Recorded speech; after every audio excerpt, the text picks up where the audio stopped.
Poursuite de la lecture de la gnose, avec, disons, des deux kabbales qui ont donné la gnose, avec justement aujourd'hui la note, la partie 4, origine caïnite ou chamite, donc Cham, de la kabbale. Et on va voir que la gnose bien découle directement de la kabbale. Allons-y, on arrive vers la fin du livre. La gnose. Cette doctrine kabbalistique des plus inconcevables abominations a pour père Simon le Mage, que les Samaritains appelaient du temps même des apôtres la grande vertu de Dieu. Actes des apôtres 8, 10.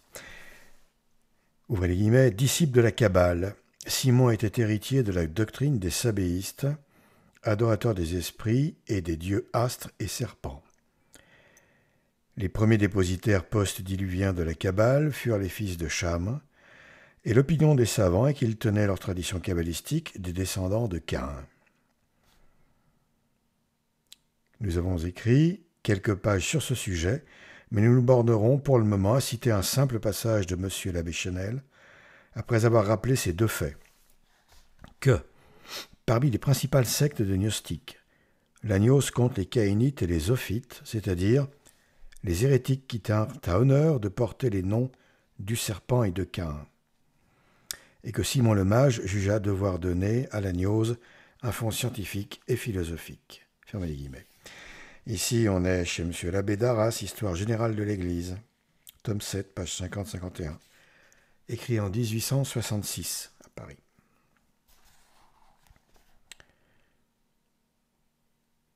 La gnose, disons-nous, ne fut que l'une des formes mobiles du sabéisme ou de l'idolâtrie primitive, dont les mystères descendaient de la tradition reçue des fils de Caïn, c'est-à-dire de la Kabbale caïnique, professée dans la Chaldée, son siège primitif, où nous en retrouvons aujourd'hui même des traces remarquables. Cette riche et magnifique contrée était gouvernée dans l'origine par des princes issus de Cham, et leur science traditionnelle, c'est-à-dire kabbalistique, semble avoir été celle du premier des homicides et du premier des maudits, donc Caïn. Lorsque Satan séduisit les premiers hommes par cette flatteuse promesse « Vous serez des dieux ou comme des dieux », il jetait, a dit un père de l'Église, les fondements de l'idolâtrie. Cette leçon ne fut pas perdue, et jamais depuis le monde n'a cessé d'être divisé en deux sociétés ennemies. Celle dont Dieu est le chef et celle qui reconnaît Satan pour maître.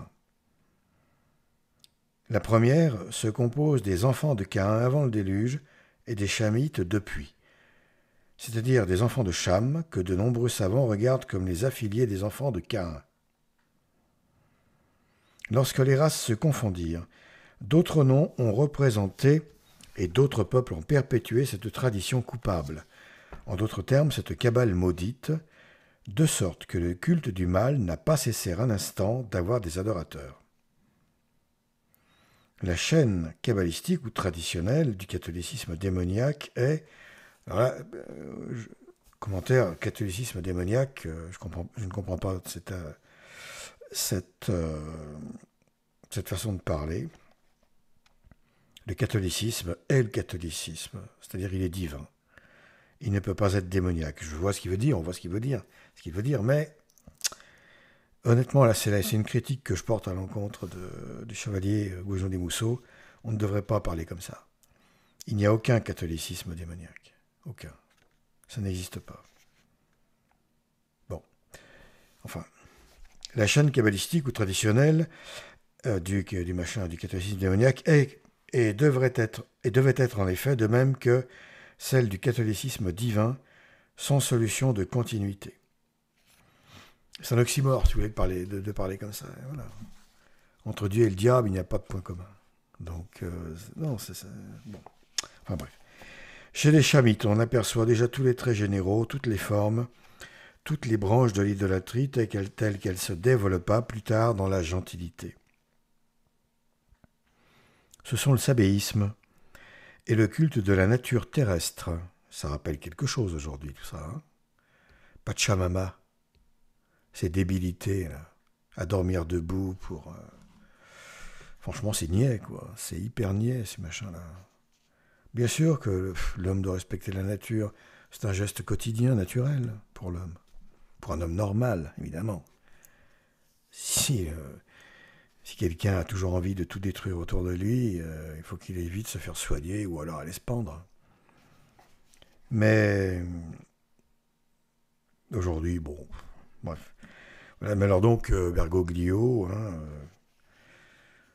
le laïc, le païen, bon, bah lui, évidemment, la nature, Pachamama, nouvel ordre mondial, tyrannie écologique et compagnie, et compagnie, et compagnie. Bon, voilà. Vous voyez comme quoi ça remonte à loin, les racines du mal, hein, dans lequel nous sommes plongés aujourd'hui. Elles remontent, enfin disons, elles plongent très loin dans l'histoire, parce que ça plonge vraiment au début, quoi. On peut même tout faire remonter à Cain, hein, si on veut. C'est le mal moral, divinisé par la liturgie et la mythologie. Divinisé, hein, c'est-à-dire sacralisé, quoi. Par la liturgie et la mythologie. C'est la séparation presque absolue entre ce que l'on conserve des débris de la loi naturelle et la religion, qui n'est qu'un système de fables et de cérémonies. C'est la cruauté de la politique, inspirée par des dogmes mobiles dans leur forme, mais immuables dans leur essence. Telle est l'idolâtrie primitive des Chamites, c'est-à-dire des disciples des fils de Cham dans la doctrine héréditaire, qui fut tôt ou tard appelée Kabbale, et celle que les Juifs se sont partiellement appropriée sous ce nom. Le culte du mal, comme mal, sous le symbole si fréquemment employé du serpent, qui dans le sabéisme se confond avec les astres, la lune et le soleil, et le culte de l'organe de la sainte multiplication des hommes, devenu l'organe de la débauche, voilà qui semble caractériser le chamisme, c'est-à-dire les religions et les sociétés issues de la Kabbale, ou de la tradition enseignée par les fils de Cham. La franc-maçonnerie ne peut pas renier ceci, hein, elle qui est obsédée par le membre masculin. D'ailleurs, les obélisques, c'est ça. Hein. Voilà. Ça représente le pouvoir créateur, voilà, inséminateur, etc., etc. Et puis évidemment, après, avec toute la, comme le dit le chevalier, avec toute la débauche qui s'ensuit ou qui peut s'ensuivre d'une façon on ne peut plus naturelle, dirons-nous. Or, devant ce fait, une observation capitale et que jamais nous ne rencontrâmes ailleurs se présente à nous, la voici.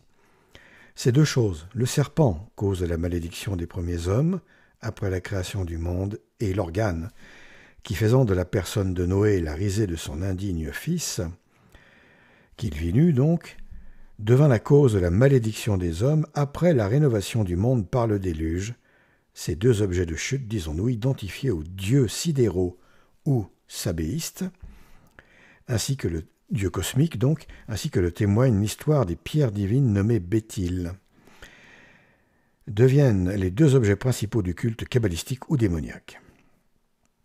Alors là, on note voir au chapitre Serpent, Dracontia, Phallus, Béthil, Bethel, etc., notre livre Dieu et les dieux, paraissant en même temps, ainsi que le montrent les comptes rendus de l'époque que le livre très remarquable de M. l'abbé Chanel, dont nous produisons les passages, qui confirme notre opinion. Le livre de l'abbé Chanel, c'est du paganisme. À lire sans aucun doute. En un mot, dans tous les lieux et à quelque degré qu'on les rencontre, ils trahissent l'influence, soit directe, soit indirecte, de cette vieille civilisation satanique. Civilisation satanique, qui s'oppose donc à la cité catholique, qui est le monde parfait, créé dans la création, qui est la cité parfaite. Voilà. Ils sont, depuis l'origine du mal, les dieux des mystères et des sabbats. Ils sont les signes sacrés de toutes les associations religieuses et politiques de l'occultisme. Ils sont l'alpha et l'oméga, le premier et le dernier mot de la Kabbale. Ils sont et seront le dieu, le blason, le signe de ralliement de tous les initiés supérieurs du temple, de la Rose-Croix, de la haute maçonnerie.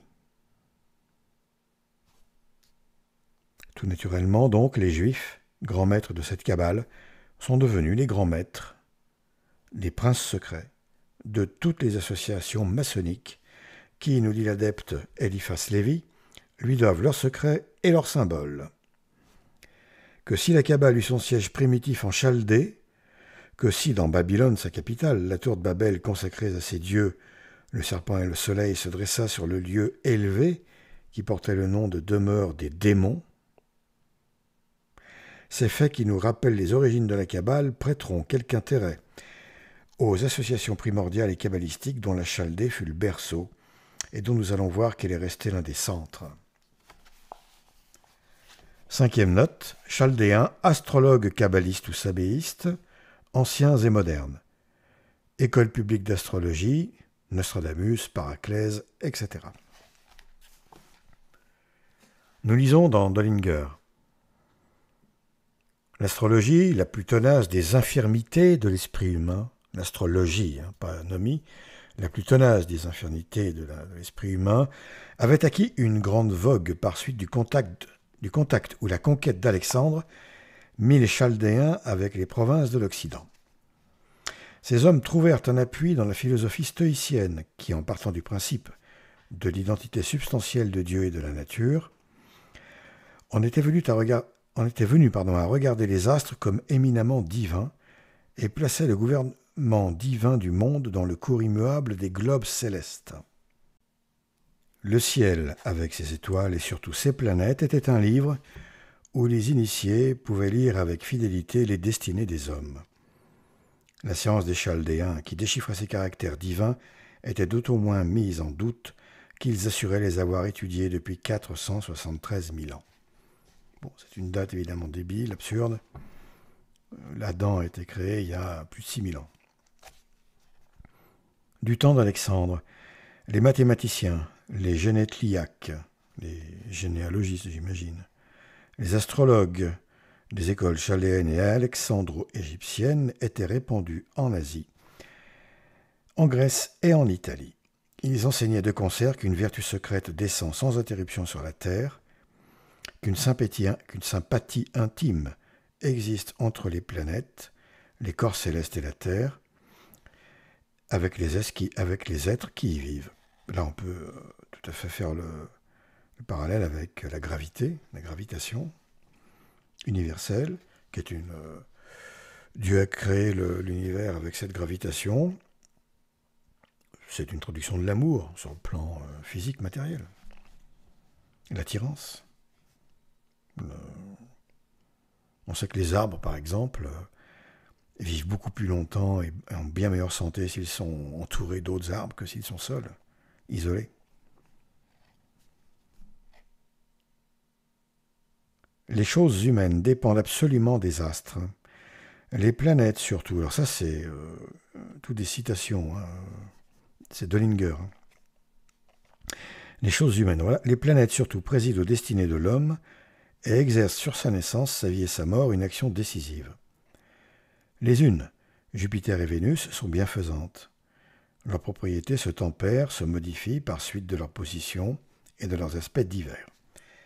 De là ce mélange de bien et de mal qu'ils répandent sur la terre et la faculté qu'a l'homme d'augmenter le bien et de détourner le mal par la prière et les cérémonies religieuses, disons magiques. Les planètes ayant dans leur demeure respective un pouvoir qu'elles n'ont pas ailleurs, on peut agir sur elles par la prière, les vœux, le culte religieux ou plutôt magique. De là les prières astrologiques composées et usitées en faveur de certains empereurs, d'Antonin par exemple. Voilà, fin de la citation de Dollinger. Le chevalier reprend. Auguste, qui défendit aux mathématiciens, c'est-à-dire aux Chaldéens, de parler de vie et de mort, les consultait. Tibère et Othon avaient leurs astrologues particuliers. Ces devins kabbalistes pullulaient dans la capitale de l'Empire, en dépit des bannissements. C'est surtout sous Domitien que leur influence devint désastreuse. Leurs artifices stimulèrent la cruauté du tyran et lui indiquèrent des victimes et les moyens de les frapper. Il fit tirer l'horoscope d'un grand nombre d'hommes distingués et les livrait au supplice quand l'astrologue prétendait qu'ils étaient destinés à de grandes choses. Enfin, Alexandre Sévère rapporta les décrets des âges passés et leur permit d'ouvrir des écoles à Rome même. Bon, tout ça dans Dollinger, Paganisme et judaïsme. C'est un livre écrit en 1858, Dollinger. On parle de celui de 1858. Et ces écoles kabbalistiques se perpétuèrent au sein des sociétés chrétiennes où la Kabbale, mère des sciences occultes, ainsi que nous le dit l'adepte Ragon, était cultivée par les Juifs avec une ardeur sans pareille et effaçait presque à elle seule toutes les autres sociétés secrètes. Ayant pour dépositaires les plus fidèles des Juifs, qui ont été presque toujours en magie les grands maîtres du Moyen-Âge. Bon, ça, c'est pour ça dans Eliphas Lévi, qui continue. Guerre religieuse, guerre civile, unité catholique violemment brisée, famine, peste, et au milieu de la misère et de l'anarchie de presque tous les États européens, une tendance générale des esprits vers l'étude de l'astrologie. Voilà une des faces du XVIe siècle. XVIe siècle. Je dis étude de l'astrologie, car on regardait en effet cet art kabbalistique comme une science, et on l'enseignait publiquement avec le concours de l'autorité civile. Ainsi, Cracovie, ancienne capitale de la Pologne, possédait des écoles de magie renommées dans toute l'Allemagne. Les étudiants y affluaient de toutes parts pour assister aux leçons des professeurs qui leur expliquaient les figures et les caractères astronomiques des Arabes, des Grecs, des Perses et des Chaldéens. Docteur en note d'Exovillez, l'ange gardien. C'est une citation là. On vient de citer ce docteur. Le chevalier reprend. Oui, alors on note, 1856, et on conçoit le besoin qu'une telle époque de la tenue d'un concile œcuménique. Oui, c'est sûr. Il y a des religions comme ça, des croyances comme ça, qui prennent une telle importance parce qu'elles se mettent à concurrencer l'Église, quoi. Mais c'est toujours l'objectif, finalement. Toujours l'objectif. Concurrencer, déformer, invalider, diffamer, et puis rendre obsolète l'Église catholique, comme c'est le cas aujourd'hui, depuis bien longtemps. Le chevalier continue. Peu de cours à cette époque de recrudescence kabbalistique et par conséquent de révolution religieuse et sociale, et peu de personnages se passaient de leur astrologue, donc peu de cours de rois, de princes, etc. Les astrologues étaient partout.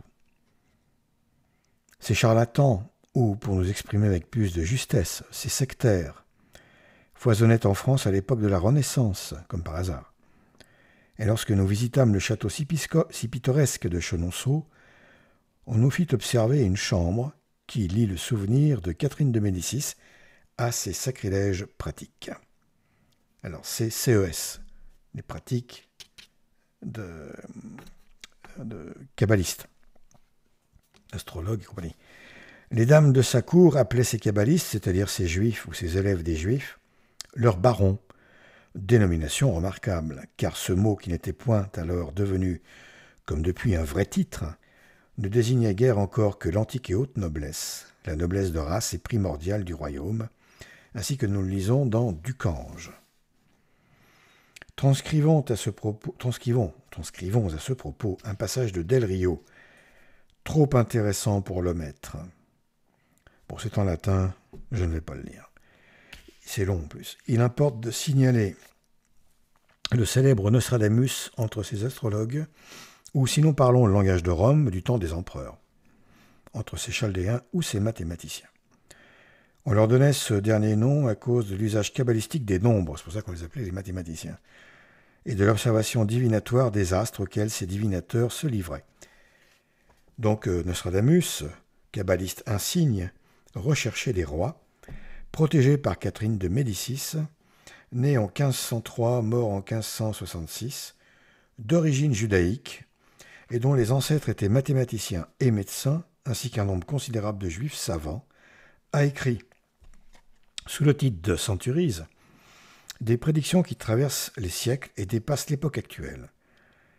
M. Anatole Lepelletier nous en a donné en 1867 une édition en 2 volumes, d'après les textes types des années 1558, 1566, 1568, et nous en conseillons la lecture aux rieurs, qui répéteront en chœur, si bon leur semble, ce jeu de mots si connu. Et là, une citation en latin, encore une fois. Mais les amateurs sérieux rechercheront ce remarquable ouvrage et le placeront dans leur bibliothèque. Ils y trouveront la clé des personnages désignés, une traduction des quatrains en regard du texte, un dictionnaire des mots vieillis ou inusités, de savantes scolies, des notes fort curieuses, beaucoup de science et un singulier intérêt.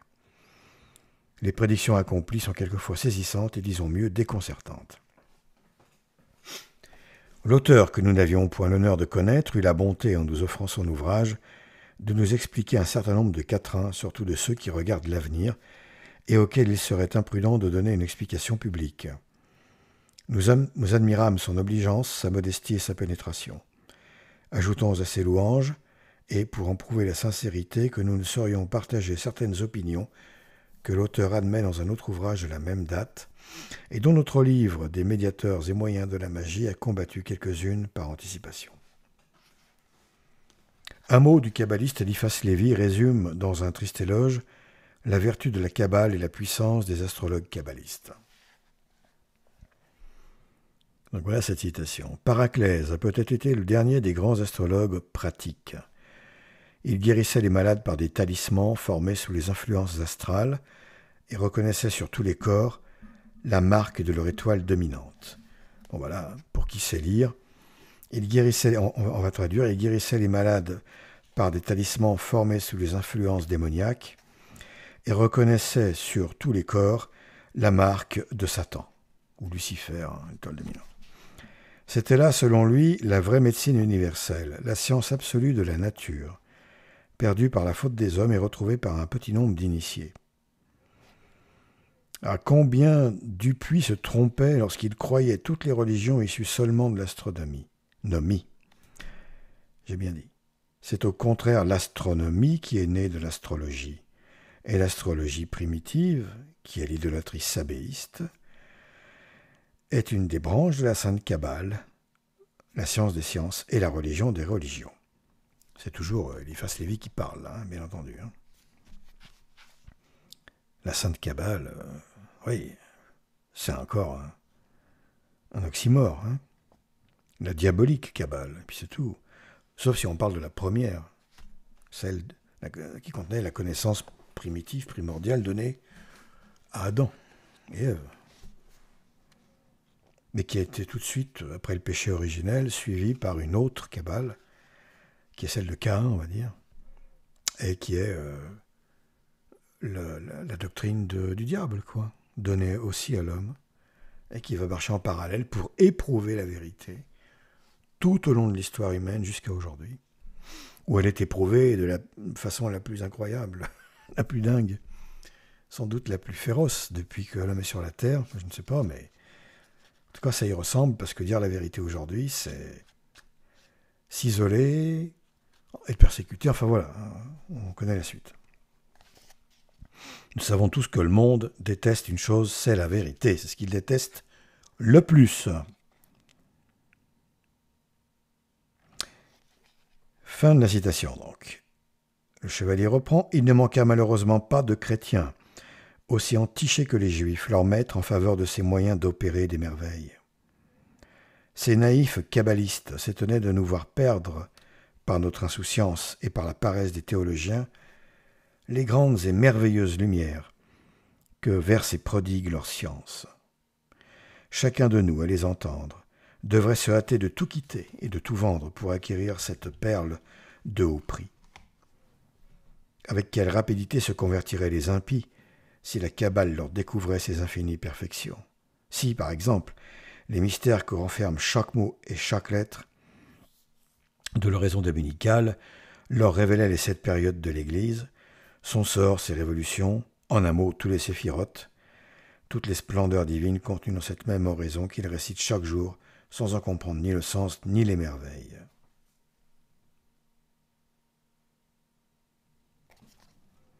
À l'appui de cette vertu des noms, le rabbin Salomon ben Sevet daigne nous raconter comme positif le fait suivant. Le bruit s'était répandu jadis en Espagne, qu'un enfant chrétien avait été tué dans la maison d'un juif et que les juifs avaient pris le cœur du cadavre pour célébrer leur Pâques. Cette machination, dit le rabbin, attira de grands malheurs sur les juifs. Toutefois, Salomon Lévite, homme très sage et très expert dans les secrets kabbalistiques, sut heureusement les détourner en plaçant sous la langue du cadavre le nom ineffable de Dieu. Car ainsi rappela-t-il à la vie le jeune enfant qui fit connaître les véritables auteurs de sa mort. Fin de citation. Quoique nous soyons loin de croire à la réalité de résurrection opérée par les arts occultes, et que nous ayons cité dans notre livre des médiateurs et moyens de la magie quelques exemples des fausses et effrayantes résurrections opérées par cet art, ce récit a une grande importance pour quiconque recherche les antiques habitudes des Juifs. Et la justification du rabbin ne nous paraît propre qu'à démontrer sa science ou ses prétentions magiques. Lire l'Église et la synagogue, page 330. C'était jadis en plaçant ainsi sous la langue d'un thérapime une lame d'or sur laquelle étaient écrites les formules évocatoires et les questions à résoudre que les consultants obtenaient une réponse de la part de l'esprit d'un mort. Et le savant Kircher admet que... Alors, l'esprit d'un mort, d'accord, c'est un démon. Et le savant Kircher admet que les thérapimes, qui se confectionnaient en coupant la tête d'un enfant, peuvent avoir la date même de Cham, le dépositaire de la Kabbale caïnique, c'est-à-dire des traditions magiques des fils de Caïn. Voir Dieu et les dieux, son autre livre, un de ses autres livres, nombreux, 1854, Paris. Voilà, on va faire plus court que d'habitude aujourd'hui. On arrête là. Prochaine fois, on termine vraiment. Je pensais terminer, mais en fait, non. On va refaire encore une petite vidéo. Je préfère les écourter. Ça décourage pas trop les gens. Si on a encore une personne qui aime écouter ce récit, c'est bien. Voilà, je n'aurais pas fait ça pour rien. Une, ça suffit. Voilà, si on a deux, c'est mieux, 3, etc. Je vous dis à la prochaine fois pour la suite et la fin de cette lecture concernant les deux Kabbales. Merci, à bientôt.